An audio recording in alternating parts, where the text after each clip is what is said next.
Well, hello, everyone. That was stupid. That's horrible music, isn't it? That was stupid. Don't do that again, Roy. Don't freaking do that again.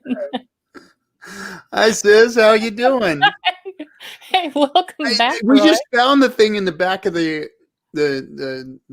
production studio here. There's a little timer. So I'll throw the timer on at 30 seconds, and it came up with this really hokey ass music. Decide to do it, last minute, right when the show goes live. You said do it. You said, yeah, do it. I'm like, I never did it, so I don't know. So why don't you hey everyone, guess what? Roy's back.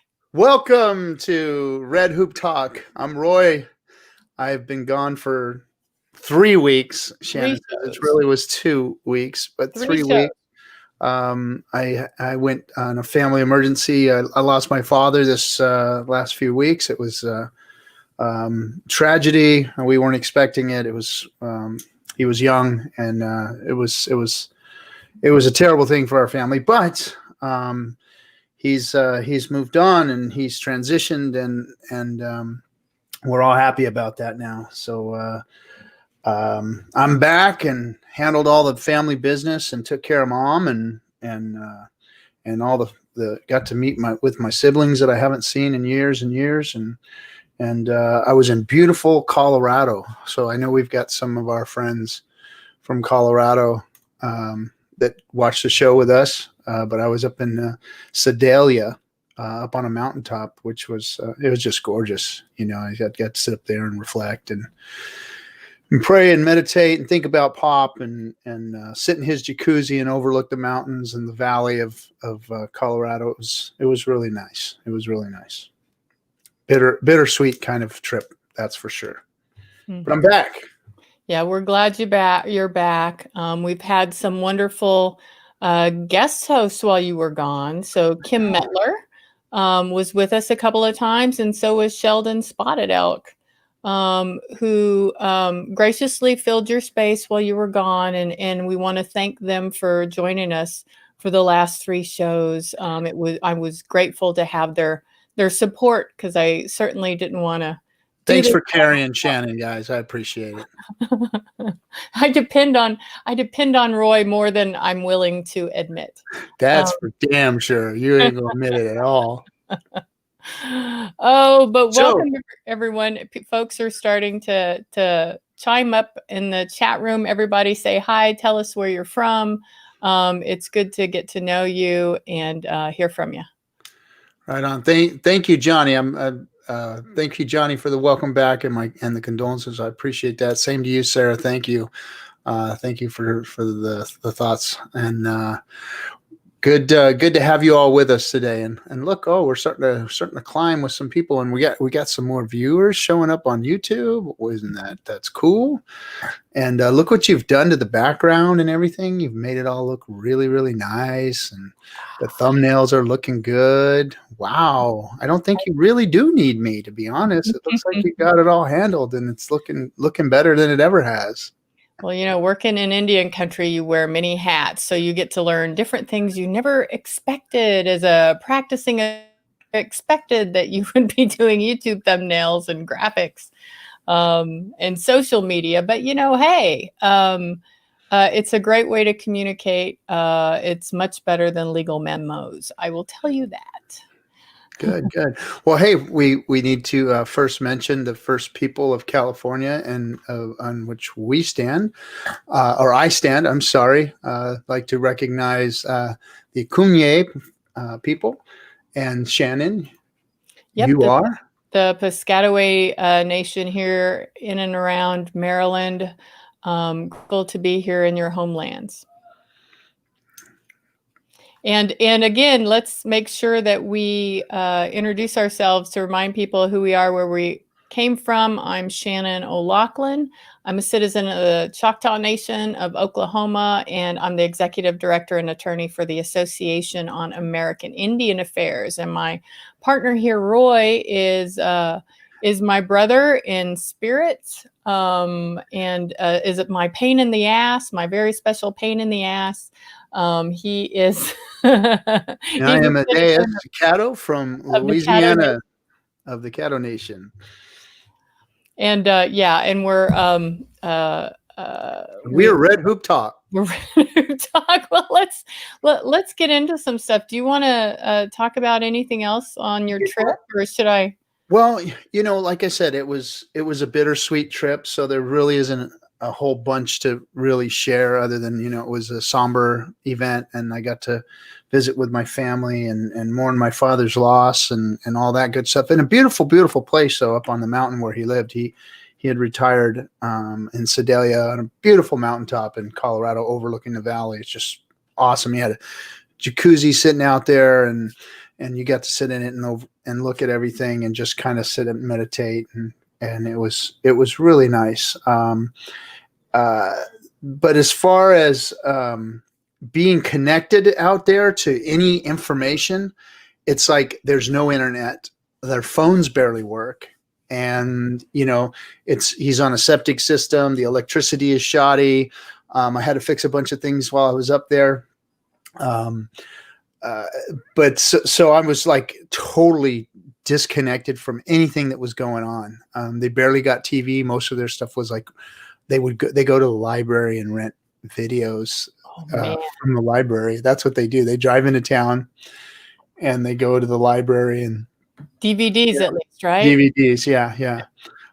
So, the things you do out there, like my kids loved it because my dad had a shooting range and an archery range out right off his porch. So the kids were shooting arrows and target practicing with their cousins all for the last couple of weeks and having a good old time doing that. And so, but as far as any information on what is going on in Indian country, I've been totally, other than the last couple of days and reading your emails, from the last day, I have been like totally just disconnected from everything.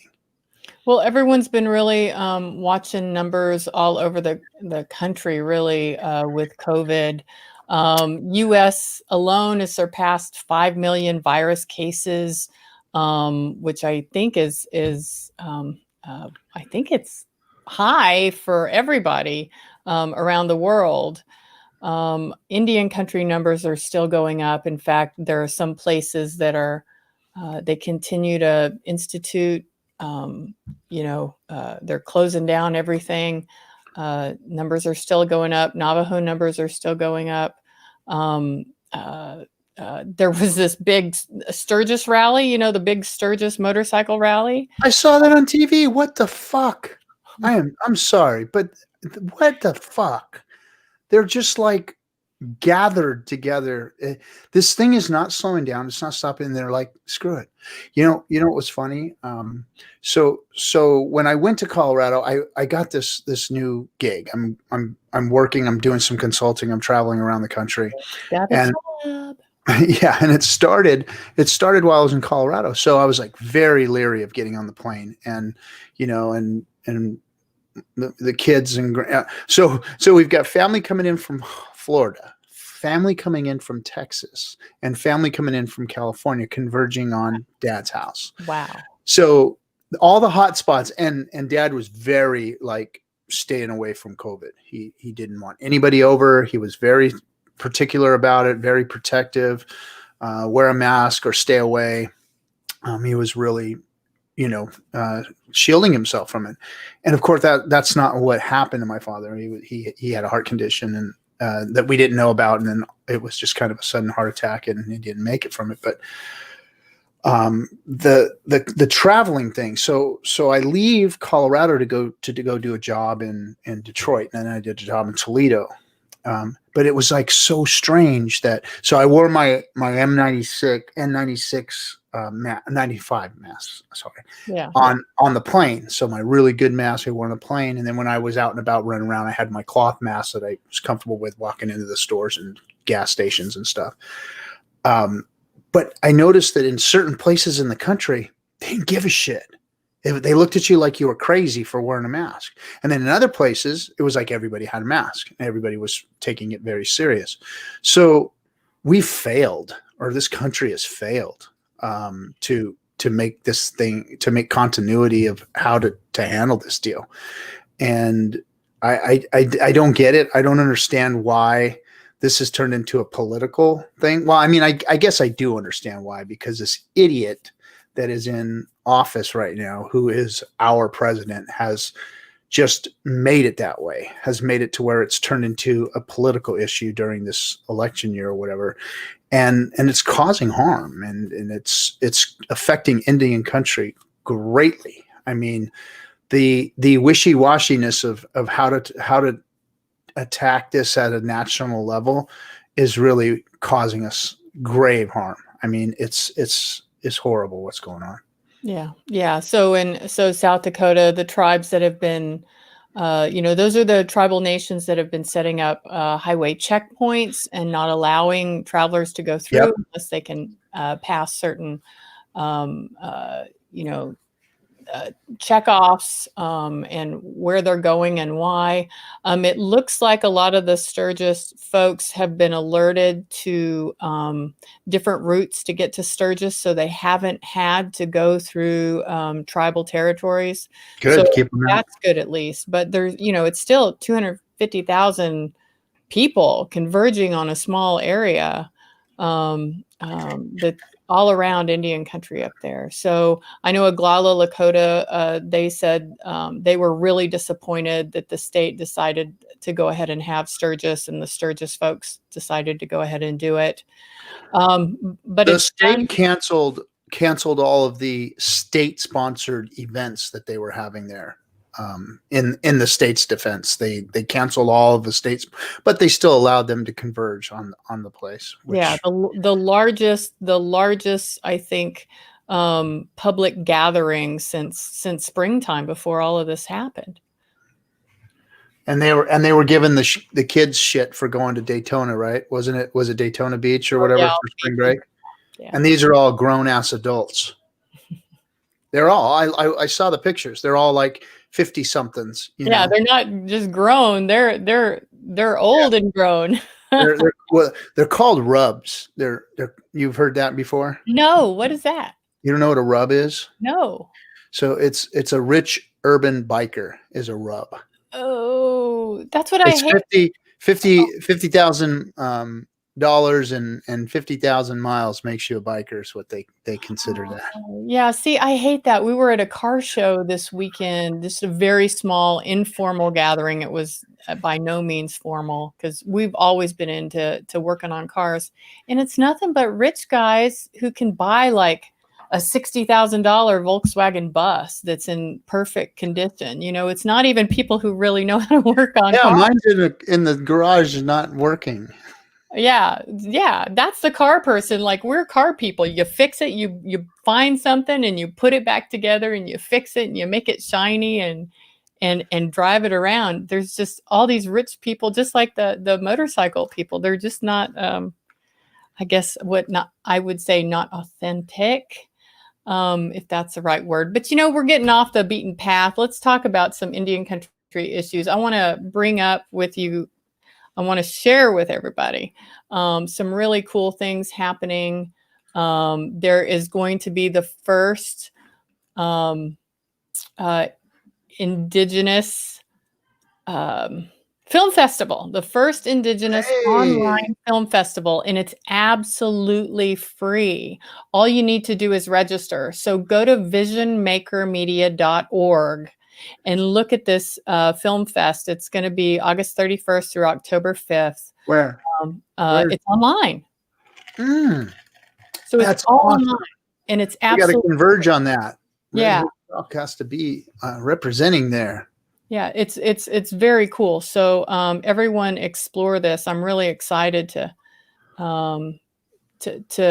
see what they're going to have. And then there's a really good article I wanted to share with you. And then maybe we can get on to our guest, if that's okay, Roy. Oh yeah.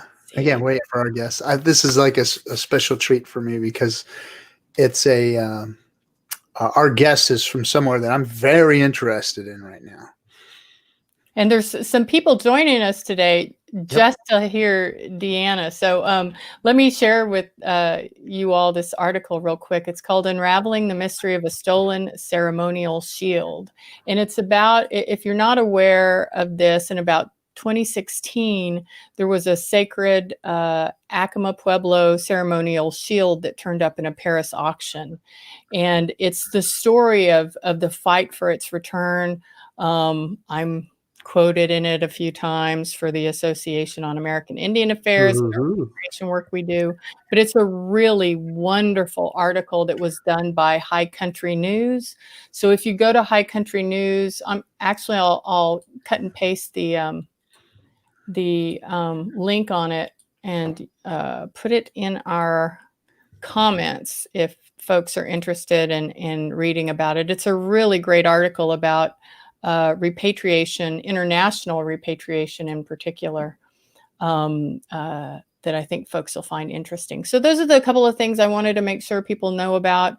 Of course, TikTok, I thought for sure, Roy, you wanted to say something about TikTok. Well, I know we'll probably talk in depth about it today, but our president decided that he was going to attack it because it did kick his ass a few weeks back. We talked about that, how they bought a bunch of his tickets and nobody showed, or they reserved a bunch of his tickets from TikTok and nobody showed. So he was mad about that. And he's trying to play this whole game about, China stealing things. And look, China's got control of a lot of different technological platforms, and they've already got the information, and Google has your information and Facebook has your information. And so the argument is really falling on deaf ears or dead ears or whatever you want to call it. It's falling flat. He's angry because they handed him his ass and he's trying to attack them. And then of course trying to gain points by slapping China around because he's still trying to blame them for this whole virus pandemic issue. And, and of course that's where it originated, but the fault lies with his dumbass, what's going on in this country today. So I'm going to leave that at that. Yeah, dumbass talk. Let's not give the dumbass any more attention. I really want to talk to our next guest. By the way, this is our 17th show, and I'm so grateful that DeAnna Rivera, who's Taino, if I said that correctly. Taino. Thank you, Roy. Roy, you pronounced something correctly. I'm so proud of you. He's learning. See, time away is good sometimes. DeAnna Rivera is an old friend of mine who I met at University of Arizona College of Law. She was a couple of years behind me in law school. And I always just loved her brilliance, her bright and shiny face and energy, and was always grateful to be in the same room with her. She's assistant professor at the University of Southern California. I like her hair. You like her hair? Yeah, her hair is bigger than mine, man. And she's also a pro bono legal counsel. So she's going to talk to us a little bit about the work she does and where she came from and her indigenousness. So let's bring up DeAnna. Hello. Let's see. DeAnna. It worked. Hi there. How you doing? Hello, everybody. Roy, nice to see you back. Welcome to Red Hoop Talk. Thank you. Shannon, great to see you. Good to see you too. Taigwe, hahom, da Taino, da Baba, da DeAnna, Oma Bahari Tangba. Hi, thank you for letting me be here, and I want to pay my respects to the ancestors and current day culture bearers of the Tongva for letting me be here in the Los Angeles area and allowing my story to be a part of their world. And thank you for letting me be here with everybody. All right, yay. DeAnna, she's set. She's awesome. What a great intro. So, Roy, what are all the questions you're going to ask her? Oh, boy. Do I need to- Well, I mean, I've got a whole discussion because Puerto Rico is really near and dear to my heart right now. So I got a lot of, we can just talk Puerto Rico too for hours, I'm sure. But I guess we should really get to know her first and how you guys know each other. And well, as much of that as we can talk about. Right. True. But Hey, I didn't give that permission for that. let's just hear this. Let's hear the story first of how you guys met and why you're here today. Yeah, well, it's not about me, DeAnna. Let's talk about where you came from and how Exactly. you. Yeah, well, I had the amazing fortune of meeting Shannon when I was a first-year law student, which sounds really far away right now. At the time, Shannon was about to graduate. But in that time, we were able to connect and learn about each other. And I know it's, Shannon, I did really, we all kind of looked up to Shannon as sort of a trailblazer at our university. And it was really wonderful because it was a great place for me to settle into how I would work in Indian country and how I would work outside of my own community. And University of Arizona gave me that space, working and meeting people like Shannon and so many of the people that we were fortunate to be there with, including Kim Metler, who was one of your co-hosts. It was really a great gift to settle into a law school there. Law school was probably the last thing I ever thought I would ever do. It was just not something on my list. But when I first started to work with students as a writing professor, I also was working with the tribal communities around me, predominantly the Shinnecock, actually, who I know also was another person who was a guest on your show.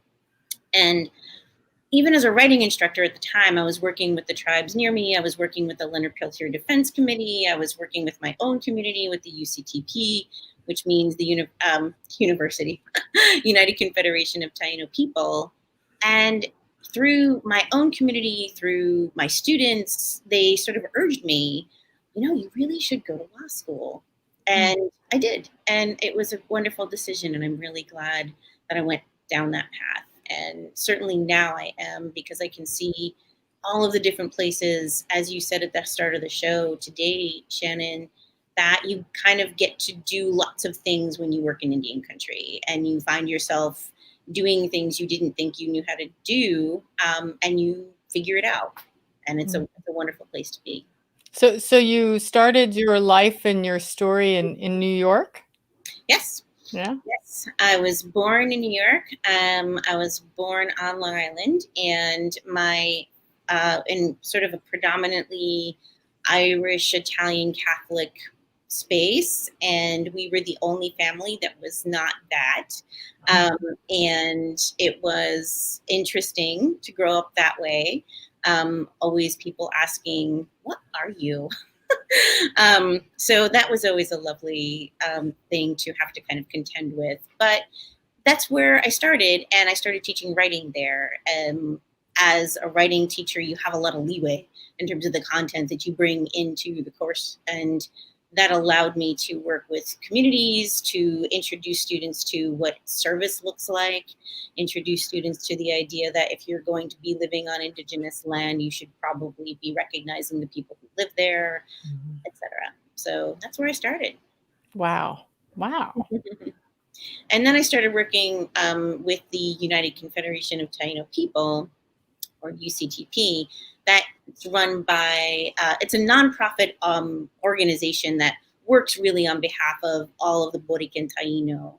And there are multiple nonprofit organizations, but this is one of them that has gotten lots of recognition in lots of places for just like us, like all of us, doing a lot of work in a lot of different places and doing a lot of fundraising. Currently, as a small plug, we are still fundraising for the people of Boriken, of Puerto Rico, because they're still dealing with the effects of hurricanes from a few years ago. There are still people who are not getting access to reliable electricity. So I do have a link that I can share with you later to still give to the benefit of people who are doing that. And those are the kinds of things that we've been doing for decades and will continue to do. Well, cool. That leads me into some questions I have. I figured, then. boy. So Puerto Rico, I've heard of Taino people. I've never actually met a lot of Taino people, and I didn't even know how much of the culture is there, how much of the language is there, how much of the people are still there. I know that, I think that there's a lot more Puerto Rican people to this day and age in New York than there are actually in Puerto Rico itself. Yeah. And because of the way things are going now, like myself, I'm actually looking to move to Puerto Rico. I'm going to be putting together the business that I have. I'm going to be putting it together there and spending half my time in Puerto Rico, half my time in California, and then transitioning to retirement, I guess, to Puerto Rico. So I know a lot of people are actually doing that now because of some of the acts that have been enacted for the island of Puerto Rico. But tell me a little bit more about the indigenous culture there and how intact it is and how together the people still are. Well, it's very much intact, much in the middle of the island. And the outskirts of the island and the big cities, there is always a presence in terms of the cultural reverberations. There's always a presence in language, in the fact that even in the United States, in English, there are many words that are actually Taino words. The word potato is the Taino word, its roots are in Taino. The word hammock, its roots are in Taino. So we are still reverberating in a very lively way 500 years later. But even on the outskirts of the island where the cities have built up like San Juan and Rincon, there are still reverberations of people who are very much recognizing who they are as Taino. But a lot in the middle of the island, you'll see people who are very much still tied to their community in the land in a way that is not so influenced really by the outside city life. And in the middle of the island, actually, one of my elders, Naniki Reyes Ocasio, she doesn't anymore, but she used to have like a 400-acre coffee plantation. Mm-hmm. And what it was, very much by her own hand and her then partner. And what they did was they used it as an economic development tool. They used it as both an economic and cultural development tool. And on that huge acreage of land, people would come. There would be arretos, which are the sort of ceremonial dances for our community. There would be naming ceremonies. That was sort of the place where people would go. And because there was this wonderful, almost sovereign place, it didn't technically have sovereignty in terms of its political sovereignty, but it felt like that. And because of that, so many, and being there for so long, lots of people and lots of communities have sort of gravitated and are able to continue to do that, even though she doesn't technically own that land anymore, or doesn't technically tend to that land anymore. And it really was a great economic development tool, cultural development tool, and it exercised our cultural sovereignty in that way. And as far as language speakers, there are people who do know the language based on what's been passed down to us, but it is a very, very threatened language. And I would be hard pressed to say that there are any fluent speakers. And if I'm wrong about that, I'm sure I will be corrected immediately after this broadcast. So would you say the Puerto Rican language itself is an influence of the Taino language? Very much. There are so the speed at which they speak their Spanish is that kind of like a Taino? Actually, I would say that that's probably some of the colonizing influence. Gotcha. When you will go to the middle of the island, because I will make sure that can happen, and you can meet with some of our elders there. But I think that what happens when you go there is everything slows down, much like it does when you go to any community. Everything. Yeah, I know business does. That's for sure. And electricity and Wi-Fi. So it's wonderful to be there because it helps you remember everything that's really important. And I think that that's true for people who are not necessarily Taino. I've had the fortune of bringing students there for various projects that I asked students to work on over the years.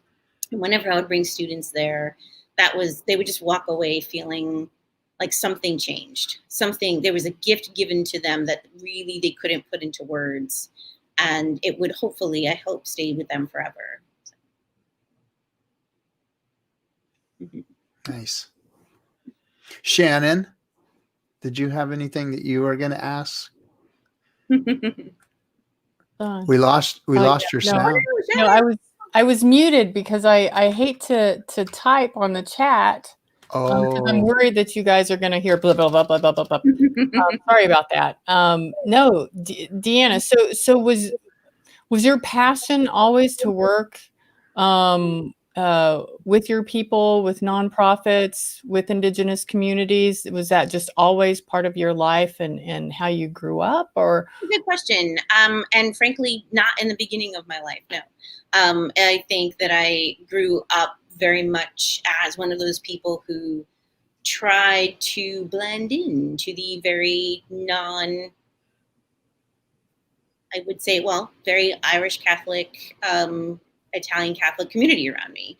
And I very much tried to don that sort of, I can fit in anywhere, which is why I did get a lot of people asking me, what are you, as I grew up. And really it wasn't until I was about 19 or 20, after I was about, which frankly is a long time ago. And be honest, that's a long time ago. But because that was a long time ago, the majority of my life has been focused on working with the Taino community, figuring out what that meant for me and what kind of my repatriation to the community would feel like and look like. And I felt like once I felt at home with that enough, that in a sense gave myself permission to say, I feel like I can engage with other communities in a way that feels more at home. But if I'm at home with myself enough, that I can bring that feeling wherever I go. And that was really the goal, to be able to work with a lot of communities. The Shinnecock were the people who are still on Long Island. And I say were only because I'm not there anymore. But they are still the sovereign nation at the end of Long Island. And I worked with them very much in the same way that I would hope people would work with the communities wherever they live, and honor that there are communities everywhere they live. Because even though they weren't my community, I lived there and I made presence on their land. So it was really, of course, incumbent upon me to do that. I think that's so beautiful, because I think we forget, a lot of people call the Association on American Indian Affairs, they want to do something. And it's like, well, where do you live? Like, where are you standing? What people are, homeland are you standing on? How about let's start there. Let's make sure you understand where you're standing. I wanted to share with you, someone speaking beautifully, and I thought maybe, DeAnna, you would know how to say this. Oh, I'm sorry to say I actually don't, but I'm honored that somebody would use their language in this way. Oh, thank you. Well, Nova, you need to let us know where you're from and where your hello is from. That's beautiful. I never know if our guests know folks on chat, so I know. Watch out there and see if there's anyone that you might recognize. I will. How Lance is asking, are folks how are they still being affected by the hurricanes? Well, there are still people who are out of livelihoods. There are people who have still spotty electricity and running water, even after all this time. Access to goods, especially in the middle of the island, which is predominantly where people who identify as Taino are living. So at the United Confederation of Taino People, which is, again, the organization that just sort of works with the Taino, not just in Puerto Rico, but throughout, and Taino sort of span through all of the Caribbean into Florida, in all of those areas. But because of the hurricanes, there are still people who have to make that difficult choice between whether we stay or whether we go to probably either Florida or New York. And we don't want people to have to make that choice. And we don't want people to have to leave sometimes their family members behind, as people have done for, unfortunately, generations, to feel like they have to go somewhere else to earn money to send back. Mm-hmm. And that is still very much happening. It was happening anyway, but then it was happening in this really augmented way after the hurricane. So there are absolutely basic things like just, I hate to say it because we're in a moment where everyone is looking for toilet paper and toiletries like that, but it's still very much the case in the middle of the island. And basic health supplies, medical supplies, there's still a very strong need for all of those kinds of things. And what UCTP has done is they've created kind of care packages based on the feedback they're getting from the people who are there on the ground, who are living there, what they need. And I shouldn't say we, because it's actually, I'm not physically putting them together. It's actually the chairperson, Mcgirt, and his daughters predominantly, who are packaging up items to send physically to the island to allow people the most basic care items. So I'm having mixed feelings now because the reason that and I was curious. Okay, so history has told us that most of those islands have been, devastated, and the native populations have been decimated from those places. And again, like I said, I didn't even know how much of the culture was still left, or how many of the people were still left on Puerto Rico. I'm excited knowing that there is a community there, and that there is people there, and that they are still thriving, surviving, and doing their thing, and keeping a hold of their own culture and their own lands, and doing what they're supposed to be doing on their land is what it probably really is all about. But I understand that what you say, the younger people are probably leaving the island to support themselves and their family, and to make a living, and to do those things.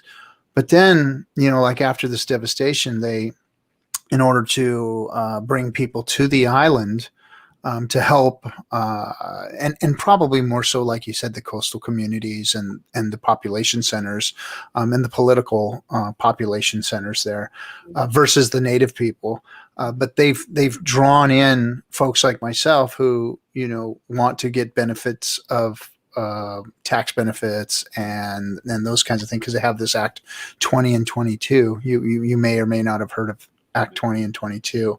Yes. Yeah. So after Maria, they enacted this Act 20 and 22, which allows U.S. citizens to continue to be U.S. citizens, of course, because Puerto Rico is a territory of the United States, and it's not a foreign country.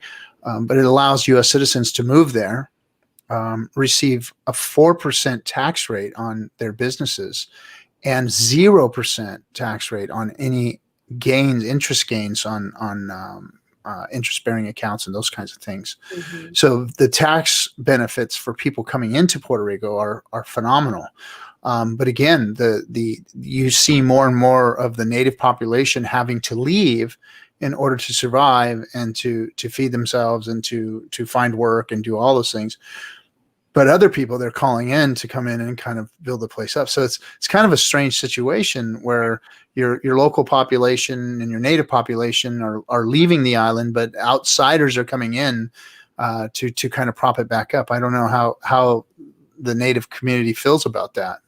Well, I mean, of course, we're doing what we can to at least have people move wherever they can to the cities. It's still in Boriken and places like San Juan and Rincon, so that there can still be this connectedness. And I think for a lot of people, that is already something they're not exactly happy about, that there would be a much greater sense of community. People could stay where they are and feed back into where they were born. But I don't, honestly, from my very personal perspective, I don't really see a problem with people coming to the island to try to do that, so long as there are people with hearts like yours, where people will really be interested in working with the communities that are there. And that's really rare. So it does not totally settle with me in a 100% okay way that these incentives are happening. But I do know that the economic development is important. I also think, however, from the perspective of someone whose families live there, that it is that the incentive, not the people who would be doing it, but the incentive itself is one that ignores something that's really important, which is the internal community development power. And it really ignore the incentivizing should really be aimed at helping people who are trying to giving funds, providing infrastructure for the people who are there, who very much have the ability to rebuild themselves, to rebuild economic development themselves. And again, small plug, another nonprofit that I work with, Hope Nation. That's one of the things that Hope Nation is trying to do. Very barely, we're just getting Now, to is profit that organization in Puerto Rico? It's not. It's not. It's actually run by a woman named Stephanie Gutierrez, who is Oglala. And her whole focus is trying to empower specifically Native women, women of color, but Native women as the entrepreneurs and as classically the people who have been entrepreneurs for forever. And in many communities anyway, much of this work falls on the women. And that there is this need and this interest in sort of moving the focus away from just generally entrepreneurial development to internal community-based development that comes from the community and invented by the community, manifested by the community, so that it really serves back into the community. And that's not a new concept. That's definitely not a new concept. No. I feel like that's what would be, if that could be incentivized, that would be wonderful. Yeah, I should have known it was the Lakota Dakota people that were involved. They got their hands in everything. So here's something interesting that I want to lay out there. So now my focus has changed since you and I have talked, and you've enlightened me as to what's going on in Puerto Rico, and so my focus has really changed about out there, because now there's even more purpose, and as I go, then I'll have something else to do and be and become and help with, and it's very, very cool, to be honest. So one of the new pieces of the Act 20 and 22 process is there used to be so you had to be there on the island for 153 days out of the year, I believe it is, and then you got those benefits, and you had to establish residence there.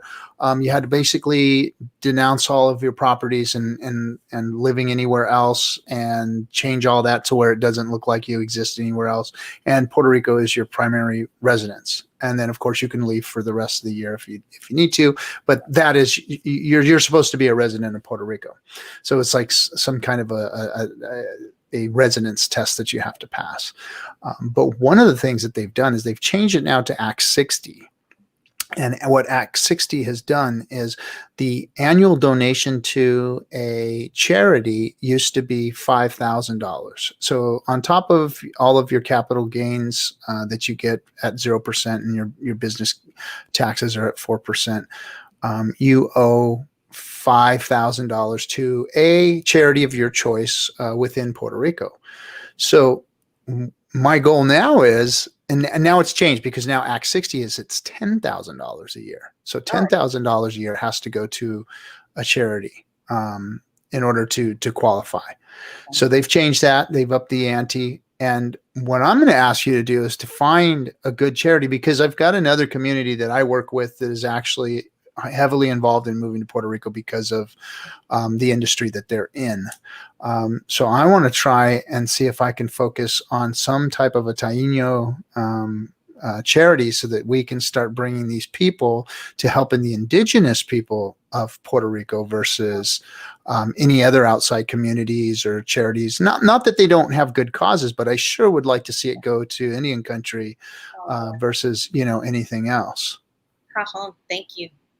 So let's find one and make sure that I get a hold of that, so that I can plug it around my other community and make sure that those people are using that as their $10,000 a year donation.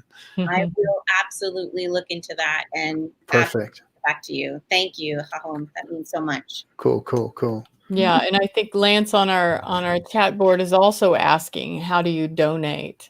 Oh, and so- yeah, thanks, Lance. Thanks for welcoming me back and for that. I appreciate it. Thank you. I do have a link that I can send you. I'm not sure. Somehow my mouse is deciding not to work right now. I had it up on my screen, but I can quickly send it in the chat, I guess. You can chat or you can share the screen if you like, either way. Yeah, I'll send it in the chat. And then I did not practice sharing the screen with all of you, so I'm not sure how I'm that happy to do that for you. Let's see. Oh, you want to do it? Okay, so I just I sent can do it. Yeah. Okay. Yeah, let me get it up. You can see when the link comes up that this is one of the organizations. This is the UCTP, and this is how you can donate. And we are still not quite, even if there's a goal set, it's pretty much set. I forget what the language is, but it's in perpetuity, that we're going to need it for a long time. So thank you very much for anyone who is willing and able to help that way. It will go directly to community members from the hands of people who are Taino tribal community members to the hands of people who are on the island and need it the most, and predominantly in the middle of the island where the need is still great. And I've also put it in the public chat for everyone to have the link, and they can there it is. check it out themselves. Thank you so much. That means so much. It's amazing. Now, did the indigenous community within the center of the island actually fare better? I mean, I know that their services were wiped out. A lot of the power and the plumbing and those things were wiped out. But did they fare better than a lot of the coastal communities? I know the coastal communities got wiped out. I mean, Helens are devastated. There were mudslides. That was the problem. And so the outside of the island, of course, got it in the initial days and moments. But in the middle, there were lots of mudslides. Interestingly enough, though, we sort of halfway jokingly, halfway not, talk about how the middle of the island, though, are much more prepared for these kinds of things and are really able to sustain themselves in ways that maybe isn't that surprising to people who live in very close-knit communities anyway. But for people who don't live in close-knit communities, it's a little surprising how well people in the middle of the island are handling this. But it also speaks to that same resourcefulness that Stephanie's organization is all about, and recognizing that resourcefulness and recognizing that resources that are available should indeed go to the people who can use it in the most resourceful ways, which are, of course, the people who are on the ground living it. So that's definitely very helpful to everyone. So thank you again for that. And they've been dealing with these situations for the beginning of their time. So right, exactly. So for the thousands of years that the Taino have been there, this is, of course, it's new because there are still 21st century amenities that we've gotten used to that are not there. But there's also just a resilience in a different way that people can survive this very differently than people maybe even are during a global pandemic. People are so used to the creature comforts that we get used to, and when you don't have them anyway, you don't necessarily miss them. Or you don't have them as readily available, you don't miss them as much, and you are resourceful. So I really appreciate that. Oh, somebody posted in the chat a Facebook page. It looks like Taino Power.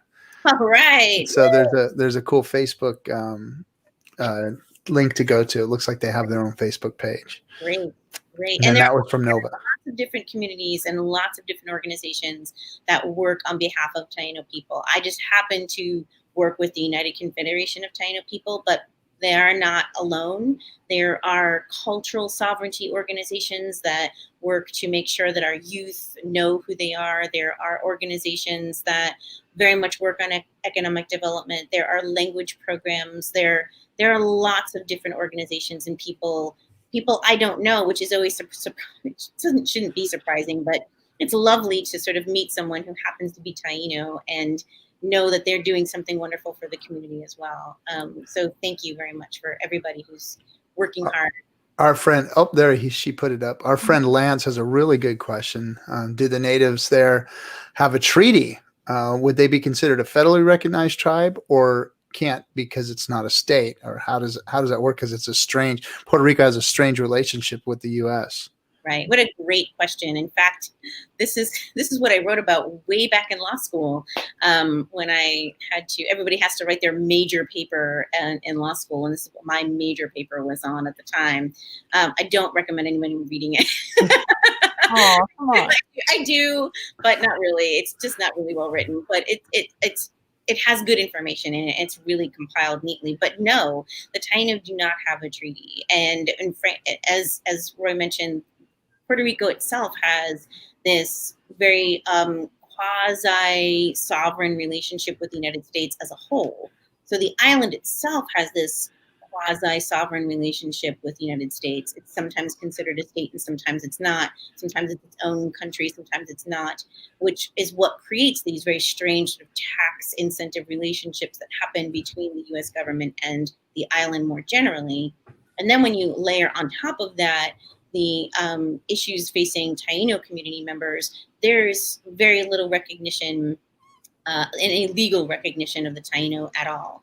One of the things that surprised us, however, so the answer is no, there's no treaty, there's no federal recognition. There is, however, state recognition, not in the formal sense, but just through proclamation. So Puerto Rico and, interestingly, the state of New York has provided a proclamation, which is a very low-level legal document, but still a legal document, recognizing the existence of Taino, recognizing our sort of quasi-political sovereignty, but for most part, our cultural sovereignty. So we don't have a particular land base. There's no territorial sovereignty in the sense that we can carve out a particular square that is politically recognized as ours. That's not what we have. We don't have any of those types of recognition.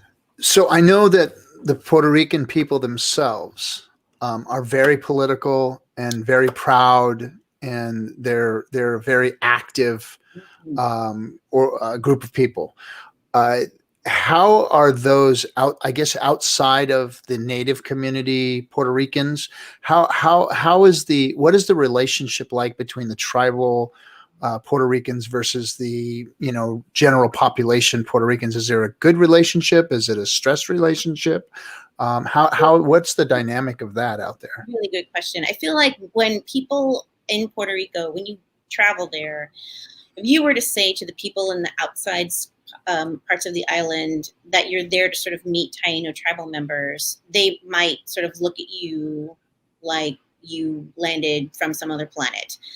Some people really don't recognize that the Taino still exist, yet there are so many people who, when you say the word Taino, if you go and you land in San Juan Airport and you get off, and start talking to people, they will very proudly raise whatever glass of whatever liquid they have in their hand and say, Taino!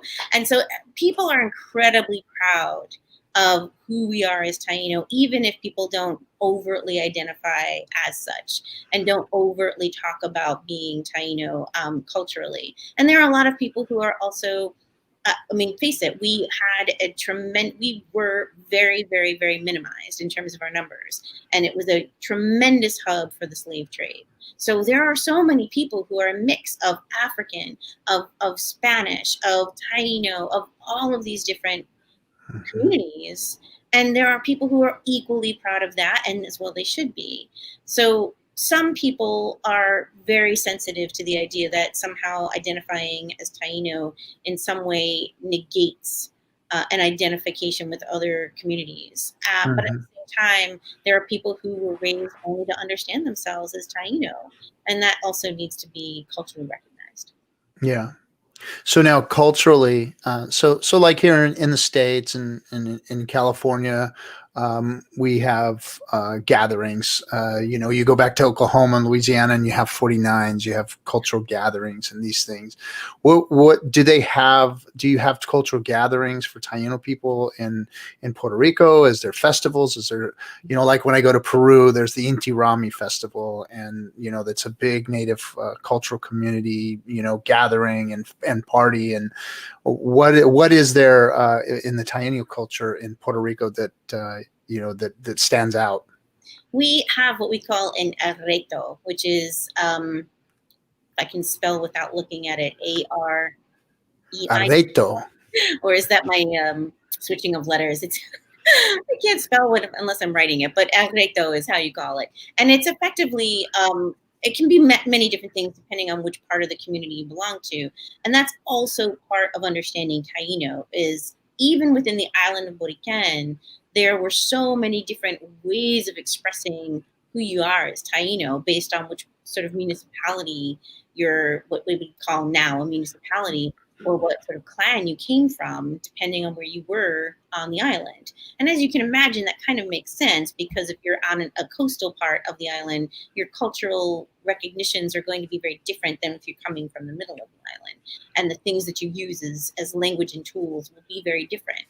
And thank you. Thank you for that spelling. I knew I had it right in my mind, and I appreciate it. Yes. And it can be very different depending on which community is doing it. But ultimately, it is akin to a powwow. It's akin to that. But it's also got with it its own particular ceremonies. And there's nothing competitive about it, the way sometimes powwows have competitive dances. There's nothing about that. It's really a place for people to pass on the culture, pass on the language. There's a type of ball game that we play in what we call a bate. And in that bate, there are ball games that happen that are ceremonial. And that's really what we have. Sometimes people will come together from really far away to do that. Sometimes people will do that in very small ways, in small communities. But that's the equivalent of that for Taino. Sweet. So, I'll be looking for the arito. Yes, yes. So what do the Taino people have to teach Indian country? Resilience and survival. We all have that a little bit. But right? When you look at other indigenous peoples around the world, I think our political sovereignty, our recognized political sovereignty here in the U.S. is a great and wondrous thing, but I think it's also allowed us to forget what's important. Yeah. And I noticed you talked a lot about cultural sovereignty. And so I don't know if that's part of your answer. It is. And I think that would be a fair way for me to answer that. I think that one of the things we talk a lot about, even internally within community members and across Taino different organizations, is whether or not we really want to have, even within ourselves, a recognition system.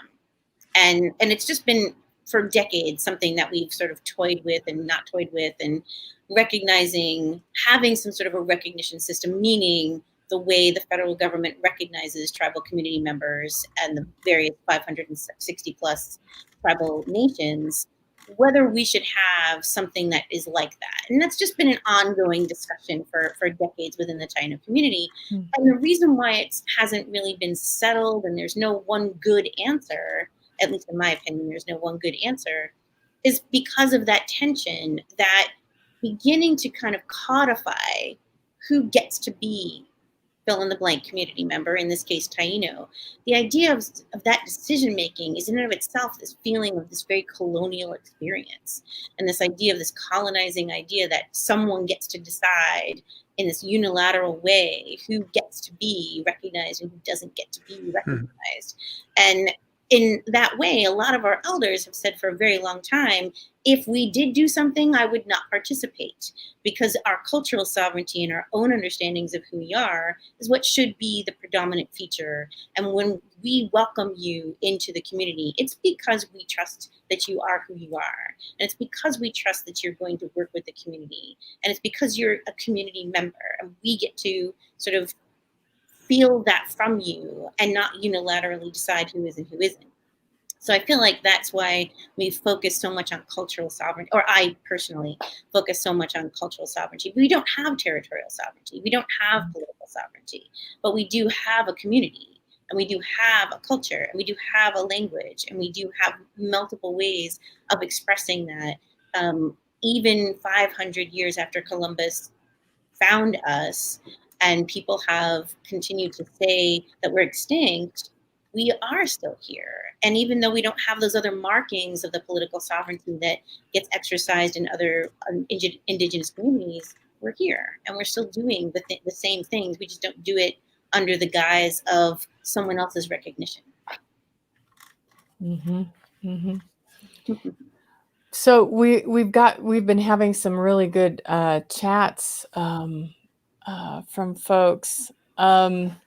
Nelson is saying he's from Puerto Rico.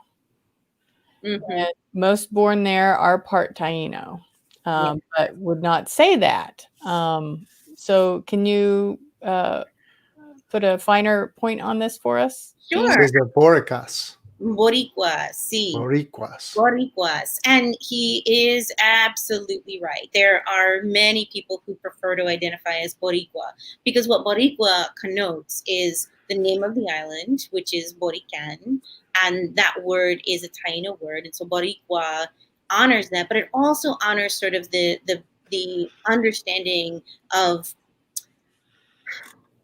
the colonization, frankly. It incorporates the understanding that there has been generations and generations of people who have been with other people besides Taino people. And it's really a very personal preference to be able to say, soy Boricua, meaning I am from Boricua, or I'm Taino. I happen to identify when people ask as Taino, mainly because of my political work and my political connection to the United Confederation of Taino People. And it feels like a connected, very small community that way.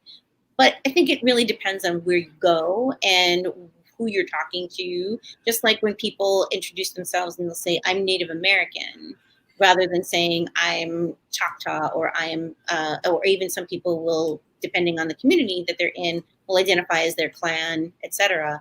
It really just depends on the audience. And that's for me. But he's absolutely right. There are a lot of people who prefer to identify as Boricua, with that recognition and that understanding that not everyone identifies as just Taino or solely Taino, and understanding this great mix of people who think we have inherited as part of our cultural identity. Mm-hmm. So shifting things a little bit here, what did you think of law school? How was law school for you? Because you were behind me. I had a hell of a time. But what was that like for you?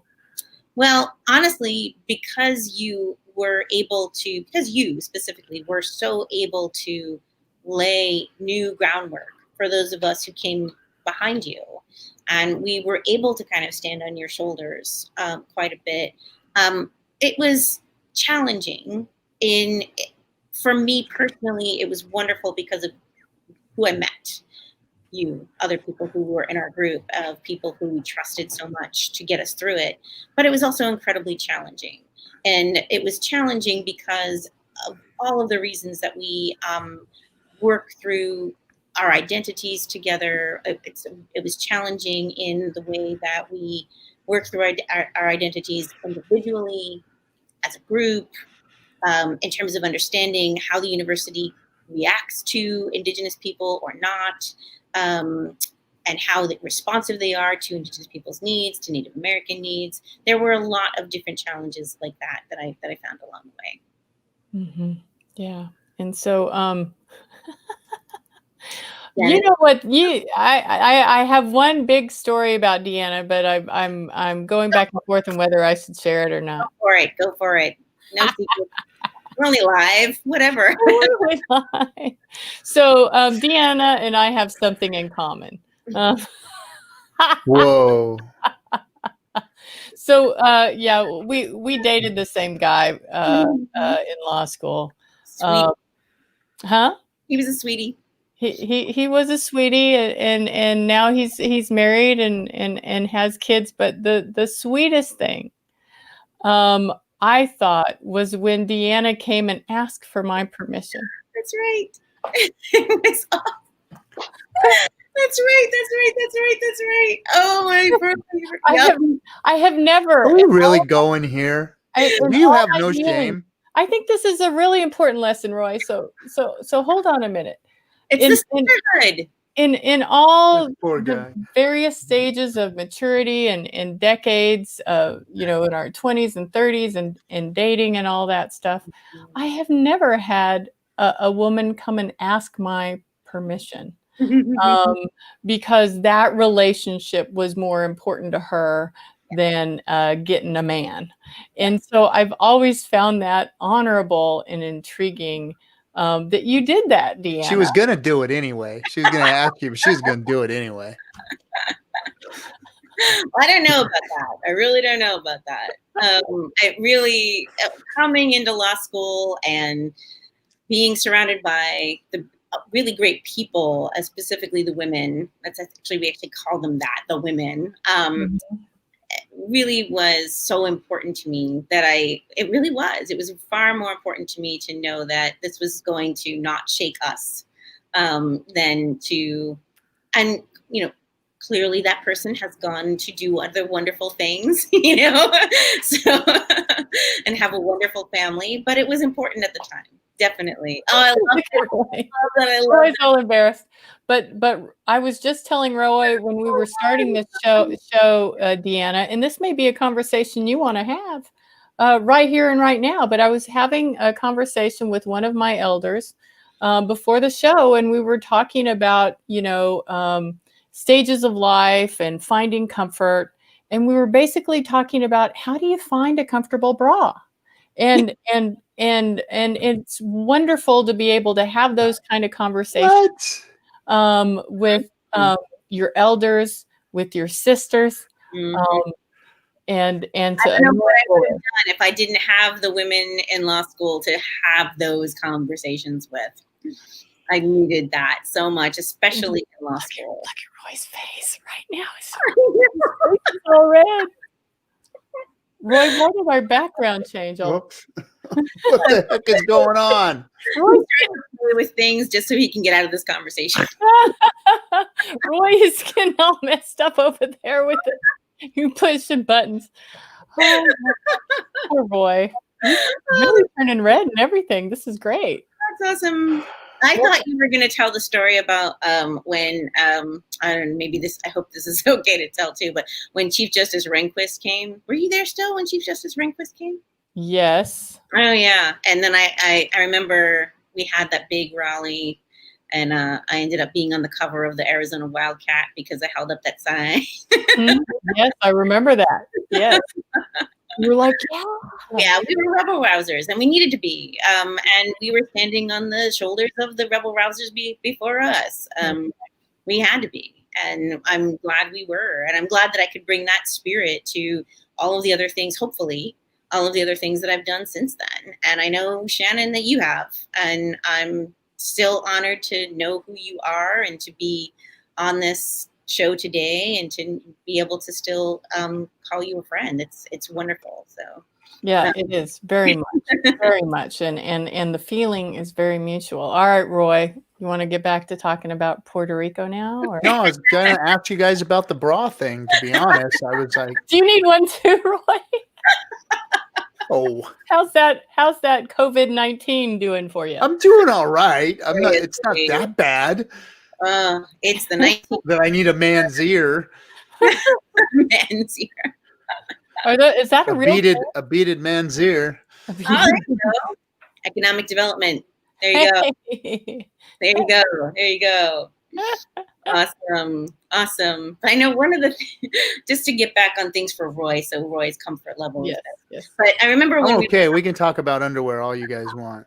We were talking about ways to sort of share our culture with our kiddos.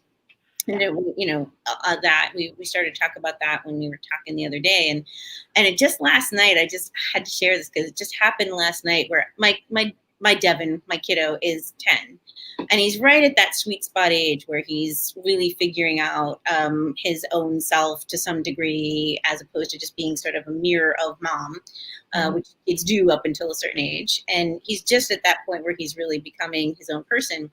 And he was talking last night about somehow he wasn't feeling that great, so he wanted to pray and smudge, and we did.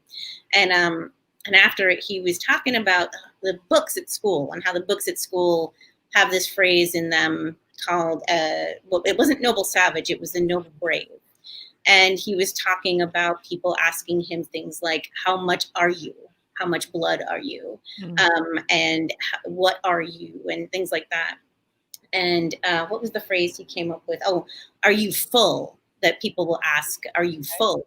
And he just came up with this real smart alecky answer. And he said, next time somebody asks that, I'm just going to say, no, I'm twin, meaning like the bed size.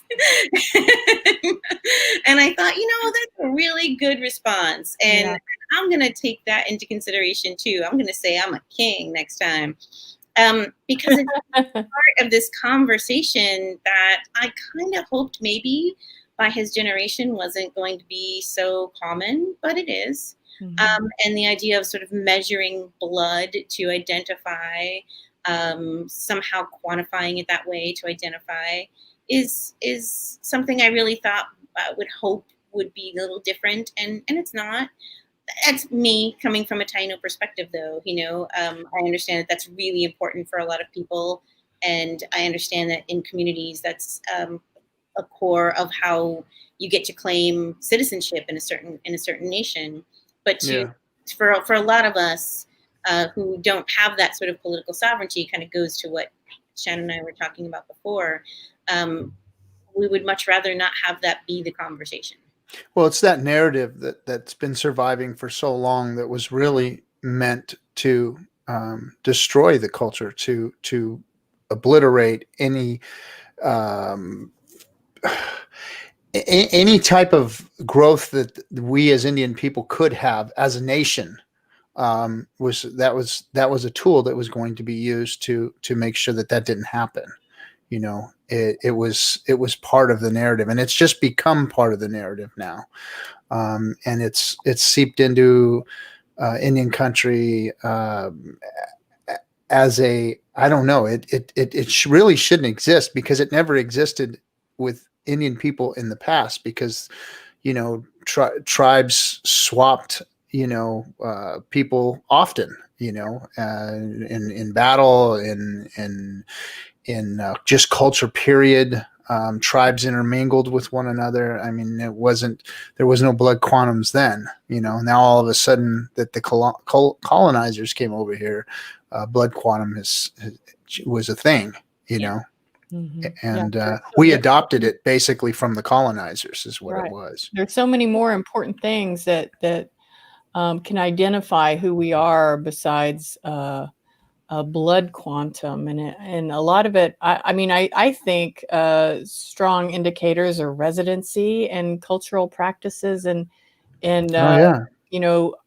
identification from your community that you are of the people.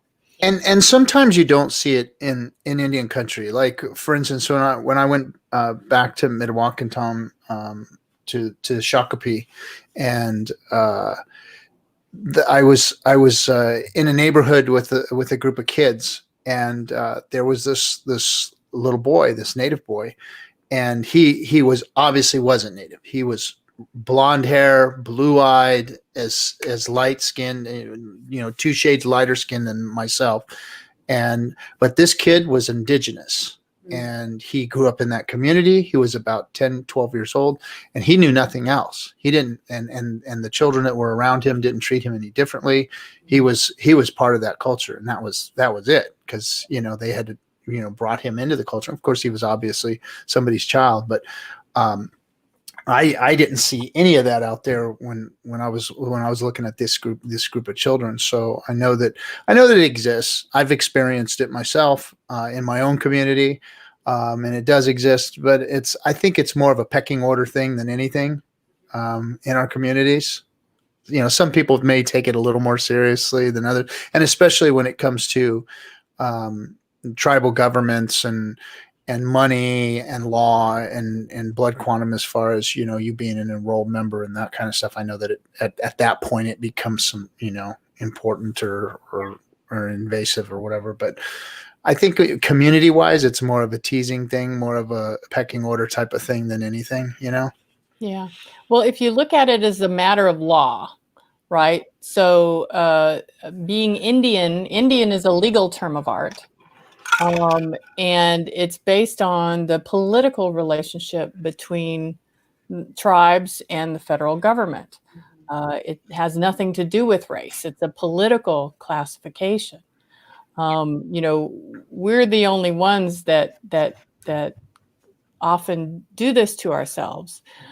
And unfortunately, we have Supreme Court cases that talk about that even though we have this political relationship with the federal government, we have Supreme Court cases that say, well, that's not an Indian child. They're not Indian enough. That jurisdiction is not tribal jurisdiction because it doesn't have the Indian characteristics. You know, so you've got this weird schizophrenia about who we are, and everyone's confused about it, even the Supreme Court. I remember being in the audience with Sandra Day O'Connor, who was a U.S. Supreme Court judge, and there was a bunch of us tribal students talking with her, and someone asked her, well, what do you think about Indian law cases? And she's like, we don't understand Indian law, and we don't want to have anything to do with them. She was just like, and she's from Arizona. Yeah. You know, it was so shocking. But anyway, I might have got us off the track here about blood quantum, but Pulled us off the res. well, but cultural sovereignty is really the most important. That's how we maintain I think any kind of sovereignty. Right. Right. And how those two are tied is also something that's really important. And to recognize that legally speaking, it is much harder to argue about sovereignty, territorial, political, or otherwise, without cultural sovereignty. Yeah. I almost think in the back of my mind, I have this fantasy of an Indian nation one day just saying, you know what, fuck it. Yeah. We're going to invite everybody in. And we're going to come up with our own rules. We're going to come up with our own nation. We're going to make things better for everyone. And anybody who wants to come in, you're going to be part of our nation. And we'll start all over here within the United States and you know, create a pan-Indian nation. I've always hoped that somebody, I remember that Russell Means was kind of talking about something like that before he passed away, that he was trying to kind of create something like that. But I mean, it's totally doable. It is doable. It's something that can be done. I don't know if it can be done within Indian country because of how we all freaking pull each other down all the time and do have these little inner fights and shit, you know, that you know, kind of create this atmosphere for us to never all get ahead somehow. But it is doable. It's I don't know. It's my little fantasy, I guess. I don't know. Well, and also just the need for and the interest that people have, understandably, in identifying as this is my community, this is my community, this is my community, not really wanting to let go. That understandably. And so I hear that wonderful sort of dream of that kind of pan-Indian idea for the inclusiveness of it and for the recognition that there is an important recognition of land in that. There's an important recognition of our history, our collectively shared history. That is all important. But that would be really hard to sell in Indian country. Well, yeah, especially when you do have some illegitimate groups and people trying to you know, secede and what have you. It becomes a homeland security threat, among other things. Maybe it could be done on Puerto Rico. Hey. Maybe the whole island, turn the whole island into Indian island. That's what the Hawaiian sovereignty movement is all about. It's like, let's just take this whole thing back. Let's just We're going to make a constitution. If you want to live by it, cool. If you don't want to live by it, get out.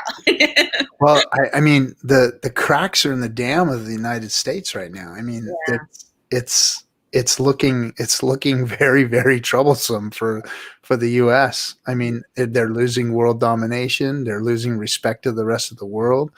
And Indian nations right now are stronger than ever. I mean, they're actually, growing, thriving, looking at it. We've talked many times with different people about industry within Indian country, and they're starting to develop, and it's not just gaming anymore. They're looking at manufacturing. They're looking at service industry. They're looking at other things. So, I mean, Indian country's going strong, and we're starting to win little battles all the time. The changing of the mascot names and all these things that are starting to happen right now. It's like, come on. I mean, I never thought that would have ever happened.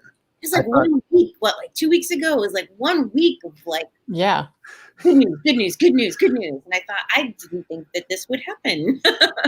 That's amazing. Between Mcgirt and the Redskin, the Washington football team, whatever they're calling themselves right now. Mm-hmm. It's really wonderful change and a really wonderful week for Indians. And it can fall that fast. It can things can change that quickly. They can actually, we've seen years, our whole lives, us, almost 50-year-olds, our whole lives, we've seen nothing get done. We've seen people fight. We've seen people die. We've seen people struggle. We've seen our own families struggle and fight and try to survive and keep our cultures and do all these things. But nothing ever happened. We just barely held on by the skin of our teeth type of thing, and now here, all of a sudden, things are like falling like dominoes. Things are happening. I'm excited about that. Took over Alcatraz and whether they thought this would ever happen, right? I just to think that the work they did set that groundwork and so many others, not just the people who took over Alcatraz, but everyone who was doing the quiet work as well, not just the work that got put on TV. Right. The quiet work. And Red Hoop Talk is about that. It's about people like you, DeAnna, and it's about other folks that we've had on the show. It's about the people that are doing the quiet work and whose lives are really dedicated to to sovereignty and cultural sovereignty. So and that's what the show, what I'm trying to do is fire all you guys up, because look, I'm not one of those people that was out there doing you're Mm-hmm. the trying work. To get everyone on TikTok is what you're doing. Well, yeah, get on TikTok, get TikTok and piss Trump off because he doesn't like it. And somebody in the chat said, I got TikTok just to piss him off. I just downloaded it just to piss him off. So, but I want to fire you people up that are still doing the work, because I don't want you to lay back and give up, because you guys are starting to topple things. You guys are starting to change things, and I've, that's what I'm hoping that this show does is kind of fires people back up and gets people moving back into, making things happen, because they are happening now. And it's that old adage of like, I heard it in a seminar of it was a wealth building seminar. Somebody said, I'm an overnight success. It took me 25 years to become an overnight success, but I'm an overnight success, because it's like you work really hard, like even actresses and actors and people that work really hard their whole lives to become something, but then they don't get that break or that movie that makes them famous until they're in their 50s or their 40s or something. But they spent their whole life in Broadway and doing all these things, or they spent their whole life trying to become an entrepreneur. And then all of a sudden their one idea makes it. And then they're overnight, but really it took all of these years of all of this success in order. I mean, all of this mascot, work that people have done since the 60s finally fell within a week. Right. But it was all that work that they did that set it up to happen overnight like it did. And of course, a shout out to the Black Lives Matter people who are bringing a lot of this to the fore. Exactly. But how many young men had to die before that turned into an overnight thing? Right. Sacrifice. How much sacrifice, how much pain and hurt and misery and yelling and screaming and women crying, mothers in the streets over their dead sons and all of that. How many years of the and Mcgirt decades case. of that did we have to endure before overnight it ignited and Mcgirt became something that the people, So The anyway, the facts of the Mcgirt case, Roy, and a lot of people are forgetting the facts of the Mcgirt case and why that case came before it. It has to do with the sexual abuse of a child. Yep. So there's sacrifice, and I don't know if that's part of the hoop, part of the balance in our world, that we have to have that kind of sacrifice and pain in order to move and progress in the world. But we certainly see it in Indian country. We know we don't have any success without that pain. Yeah. And that's the hoop. It all exists together. And I'm sure your elders have told you, DeAnna, it's, we don't live on this line, right? This bad and this good. It all exists together. And it's not a judgment, right? It just all is a part of moving us forward. Yeah. JD just said, thanks for the recognition. And I want to put another point on that. It is all of their work that they've done in the past that led to what we have today. It was them. They may have not been in the streets. They may have not been, the last domino that tipped over, this whole thing with. Let's just put the one issue at hand, the mascot issue. But it was that work, and they do deserve the recognition for that. All of those people, all of those who have gone on and have passed, that did all that work, that didn't see the fruits of their labor. They can be honored in that way. That work that they did made it happen finally. So, yeah, I wanted to make sure we recognize all those people that have gone on but did all that work. Yeah, absolutely. Absolutely. And as a sort of side but a relevant note, I hope, today is actually relevant. Indigenous Peoples Day, UN Day of Indigenous Peoples, and I feel like that that recognition at the international level, that there are Indigenous peoples all over the world working on issues that are very similar to the ones being contended with in Indian country, is also important in that same way, that what's happening in the United States right now and the way mascots are being interrogated and critiqued works out, hopefully will reverberate out to other Indigenous communities, and that this international perspective can be useful to other Indigenous communities in that way. Yeah, exactly. And it just so happens that I guess they're devoting a decade, starting not next year but the year after, to Indigenous languages, and it'll be the decade of Indigenous languages. Right. At the UN level, and that also as a recognition of cultural sovereignty, and not necessarily in places that have territorial or political sovereignty, but have cultural sovereignty and have an awareness of who they are battling things like mascots, but also things like their land being taken away for oil development. Yeah, thank you for that, Shannon. Yeah.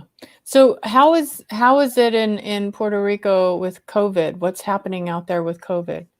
It's really bad. So same thing. The numbers are climbing. There's very little in the way of emergency supplies going there, and the hospitals were really at capacity about 2 weeks ago. I haven't looked at the numbers actually today or anything, but it was really bad. And what about in the middle, where the well, people in the middle, in the sort of more Taino-based communities are unfortunately not doing that well. But when they are going to the hospitals, they are some of the people who are on the lower end of survival rates. And I don't have the numbers right now in front of me to back that up, so I don't want to sound like I'm an authority on that. But But from what I understand, what's being reported, those are some of the people who are unfortunately struggling the most with it. So similar to here in the U.S. and our indigenous communities here. Yeah, but in general, the island in general is having a really tough time with COVID. On par with, almost on par with where the Navajo Nation is here. So it's been yes, the hurricane recovery effort is important, and it's sort of now in tandem with a COVID relief effort. Oh wow.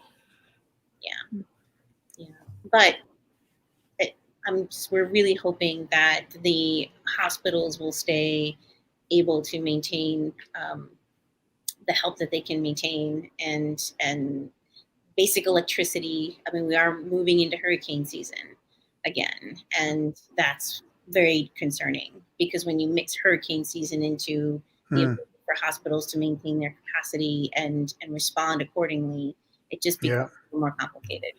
Yeah.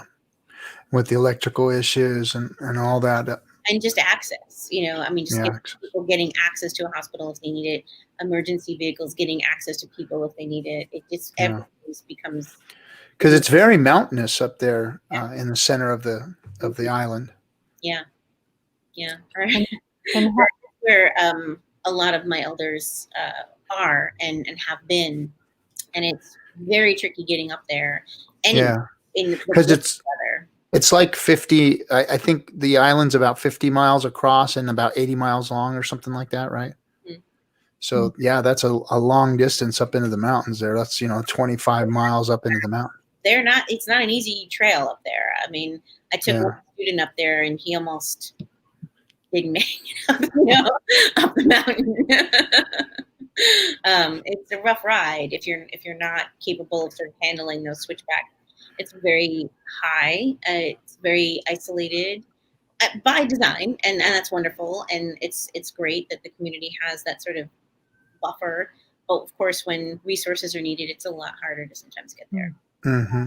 And if there is a need for Wi-Fi or any way of communicating through even cellular services, sometimes people have to drive down the mountain significantly and go to, believe it or not, there's still sort of like internet cafe type things, which goes back to what, the 1990s, when internet cafes were like a thing. There still are some of those in Puerto Rico where people will come down the mountain, call, and then go back up. So it's not easy. Wow. So not to change the subject, but to kind of add to that. So we talked earlier about how the Puerto Rican people have dealt with hurricanes since their beginning of their time, but not like this because of global warming and what is going on with the environment. We're seeing more devastation than ever before. And then, of course, the people are more reliant on the services that are provided that get knocked out a lot easier now. And the International Day of the World's Indigenous Peoples, Wabanaki is saying, did I say that right? Wabanaki is saying that that they honor the achievements. Let me put that up so that I can just read it straight from it.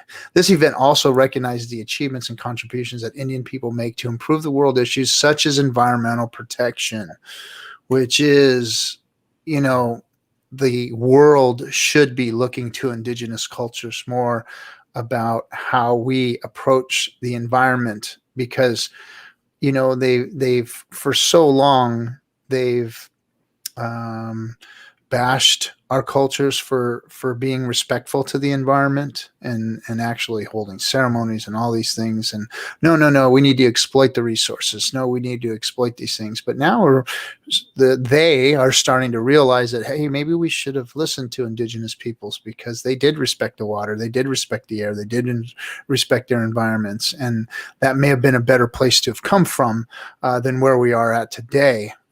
Because by disrespecting those things, we've created a situation for ourselves, and Mother Earth's not happy, and we're paying for it. not her. She could care less of how violent she gets and how, inhabitable she gets to us, is what I should say. And as long as we continue to do the things that we're doing and stop respecting the places that we stand, then we're going to continue to have these things. So it would behoove of the whole rest of the world, especially capitalistic states, to look at indigenous peoples when it comes to the environment and actually bring us in so that we can help you unfuck this mess. Is that a thing? Unfucking?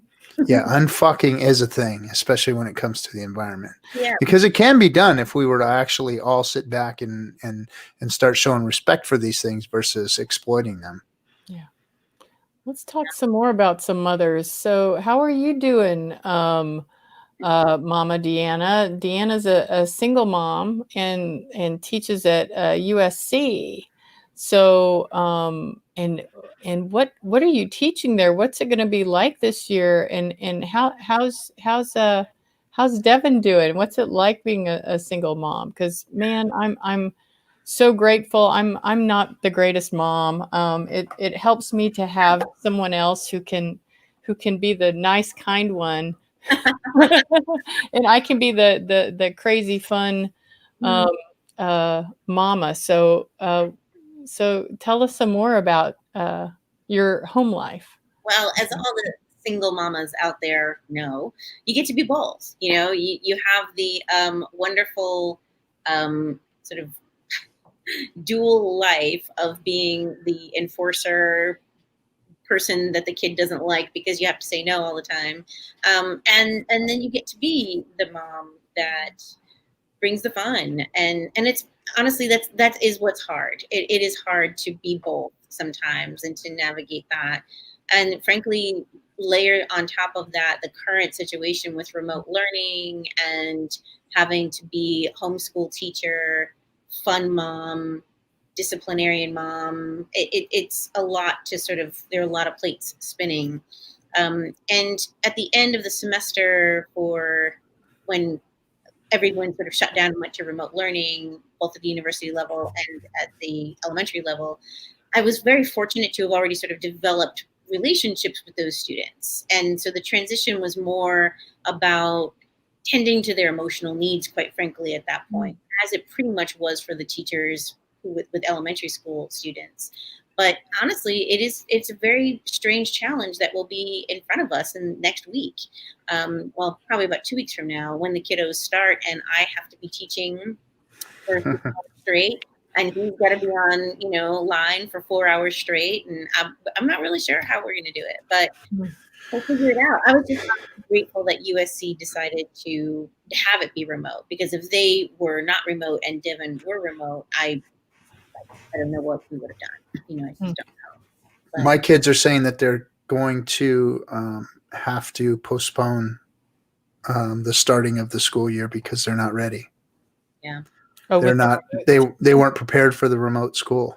Yeah. So my daughter and her friend, who's over here now visiting, said that they're not ready, and they're acting like they're getting it going, but they're looking like they're going to have to postpone it for another few months. Wow. Yeah. Wow. I had not heard that. That's kind of inside kid stuff. Yeah. They're like, no, everyone's talking that the teachers are saying to some of the parents and that they're not ready, and that the district's not ready, and that it's going to get postponed here in the next couple of days. They're going to postpone it for another few months because they're not ready. And they're not, because they actually, so they gave us the option here to go full-time school or to go online school. So we picked online school, and of course the whole state went to online school, but they said, well, okay, well, we're going to give you computers and all these other things. Well, none of that stuff has happened, and they just keep pushing it off and pushing it off and pushing it off. Mm-hmm. So they're not ready. They're not. And I have to say that I trust the teachers at Devon School, not just because I worry that they might actually see this. I really do love them a lot. They know I'm a very involved mom. Anybody who might be from Devon School would say they're probably laughing right now, like involved. Yeah. But I'm a pretty involved person, and I'm there a lot. And I know that these teachers are trying very, very, very hard to make this workable for They these are. schools. But the districts are not, just don't have the money. That how do you make this work as a hybrid or at all in person when you just don't have the money to hire the people you need or the resources you need to make it happen? And that worries me. You know, it worries me that I'm going to have to be the one to make that choice at some point, that even if they go back, I'm not sure that I want my kiddo to go back and what that looks like. And as far as balancing that as a single mom, it's the same as it is for any of the other single moms, especially out there in Indian country. And it's, I mean, again, not to sort of plug, but Hope Nation, you know, my friend Stephanie's nonprofit, that's what it's based on. I mean, she has an article that I think she called it something to the effect of the hustler. Off of the Beyonce song, and how we just really are really having to be those moms, and we figure it out somehow. We figure it out, and even though it means being sort of multiple people in one person and having to do whole numbers of jobs in a given day, we figure it out. And often we figure it out with a community member, a set of community members that we never expected we would look for help in. And we never, and one of the things that I'm honored that Shannon said to me a few days ago was that I have this tendency to find family in places where there isn't necessarily my immediate nuclear family. And I've really been thinking about that so much, Shannon. I really appreciate that you said that, because I see it in a different way now than I did even before talking to you. And I'm really grateful to all of the community members that are in my life, the Indigenous community members, non-Indigenous community members, everybody who pitches in for single moms. And I can ever say anything to try and tell people, if you ever have a thought whether you should call a single mom to see if they need help, yes. Because they're probably not going to ask. They're probably not going to ask for the help, and they're not going to text. So they're going to figure out how to do it. So if there's any way, and the people who have been asking when they go to the grocery store and they text and say, "Do you need something?" I've decided to just say yes. I've decided to say yes. Actually, I do. I do need something from the grocery store this time, and that's not easy. It's not an easy thing for a lot of people, and because single moms tend to figure it out, we're just so used to doing that. Sometimes it's hard to kind of put that armor aside and say, yeah, actually, yeah, I will take that help. That's cool. I'm good with that. And I think we're a society now that, I think life's about being codependent.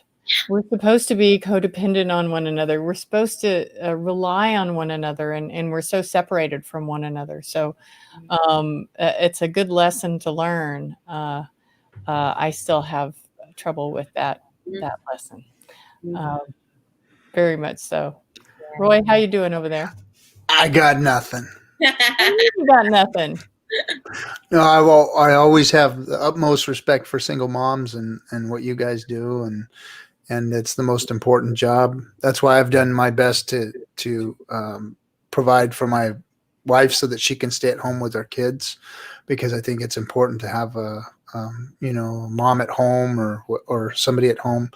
So my hat's off to you guys for doing that. And it's not easy on both ends. It's not easy for me to do what I do, to keep my wife home so that she can take care of her kids. And it's not easy for you guys to do what you do as a single mom to try and do all of it. Of course it's even harder.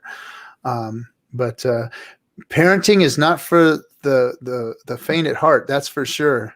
No, not at all. Not at all. And I always joke, maybe just to myself, maybe I just joked with myself about this, but all the degrees and all the letters that I have after my name, the JD and the whatever, I always joke that I earned those degrees to be able to have the amazing privilege of kind of creating the illusion that I'm a stay-at-home mom and that I get to work certain, 3 days a week where I teach and office hours, and then so much of what I do after bedtime. So during that time, I get to really be with Devin, and I'm really, really grateful for that privilege, and it truly is a privilege, and I definitely own it and know it. But I'm grateful because I do get to have that time with him, as though I were sort of stay-at-home mom-ish, but still do these wonderful things with my community and at USC. And to answer Shannon's other question about what I teach at USC, I teach writing, and I teach in the writing program, but I also teach in the American Studies and Ethnicity department, and that's where I teach a class that I created called Law and American Indian Studies. So I get to teach effectively federal Indian law light. And the predominant feedback that I get every time I teach it is, why didn't we know this before? Why didn't we know this before? Why didn't we know this before? And that is exactly why I do it.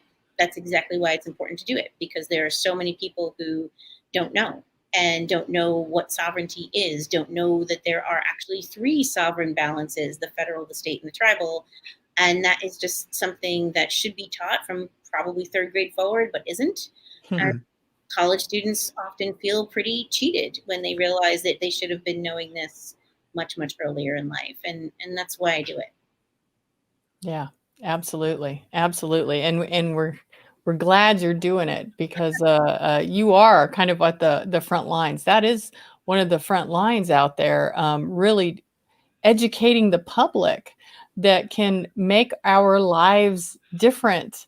Generation Meddling with those young minds. And young millennials or whatever. What are they now? Are they Gen X or Gen Z? What are they now? These are Gen Z. Gen Zs that you're teaching. So what comes after that? I don't know. We start The Gen Now I Know Mice? maybe. That's really good. I wish I had a drum set nearby for that.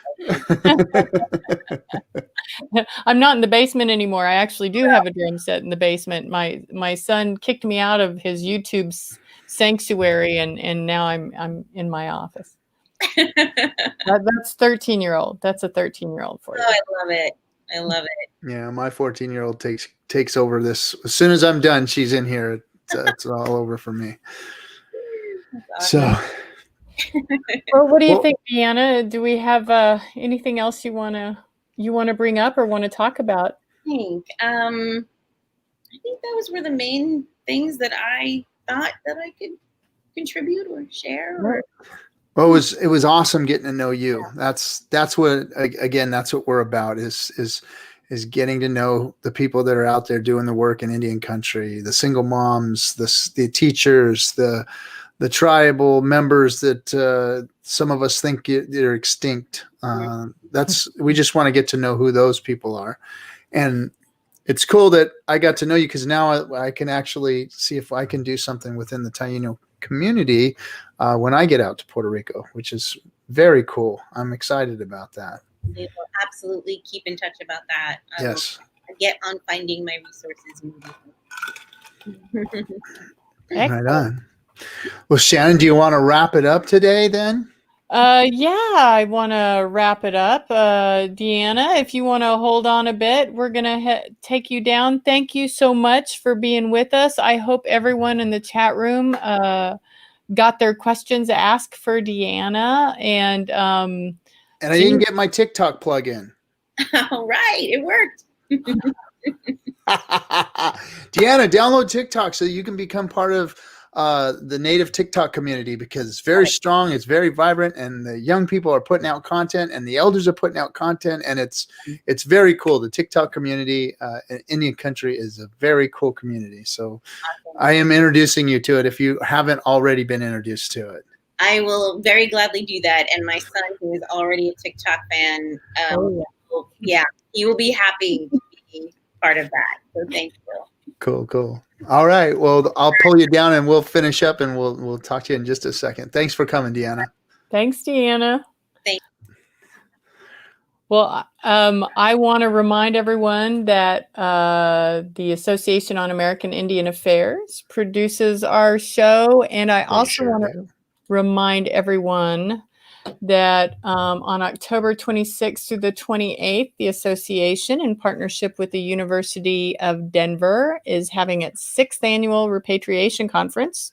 It's the 30th anniversary of the Native American Graves Protection and Repatriation Act. So we're going to be spending a lot of time on NAGPRA and how to be effective with NAGPRA. I want to let everyone know that there are scholarships available for registration costs. Whoops. For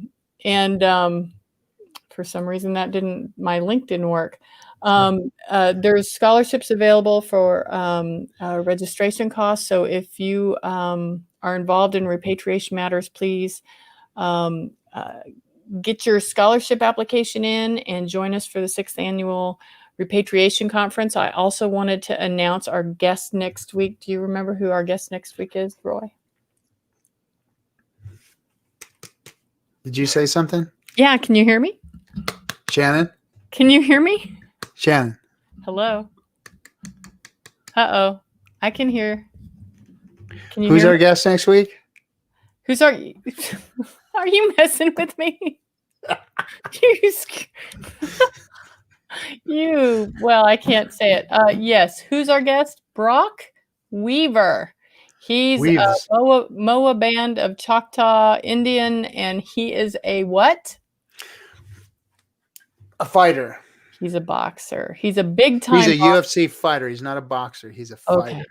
Okay. You're gonna have to educate me about this. But this guy is strong and native. But we're gonna need your help. This is our first ever Christian native guest, and I think it's going to be a great conversation. But Roy and I are feeling a little bit it's going to be just fine. It's going to be just fine. I'm scared. He's like, he can't punch you or choke you out. That's through true. The He's screen, not going to be able to punch me through the video. But he's a really great guy. A lot of folks in Indian country follow him and his career. And we're really glad to have him next week, next Sunday. And so that's all I have, Roy. I'm really glad that you're back. And happy to see everyone on our chat. DeAnna was a great guest. We had, well, I want to say shout out to Wamanaki for all the chat input he put in. Lance, of course, and JD. I didn't see and Chad. I haven't seen SG. Where's SG? In a couple of weeks, man. Oh, really? Uh-oh. Yeah. Anybody knows SG. We hope everything's okay. But thanks, chat room, for coming in and participating. We appreciate you guys. Like, comment, subscribe to the channel. Get the word out. Let people know what we're all about. And if anybody has any guests that would like to come on to the show, please send us an email or a message and let us know that you have somebody that would like to come on and talk with us that we can showcase. And welcome, Lisa. Lisa is our first time viewer here. So welcome.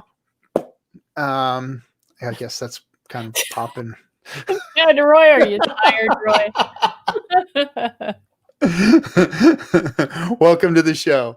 And thanks, everybody. We appreciate you. And we'll catch you next week on Red Hoop Talk. Thanks, everyone. Bye-bye.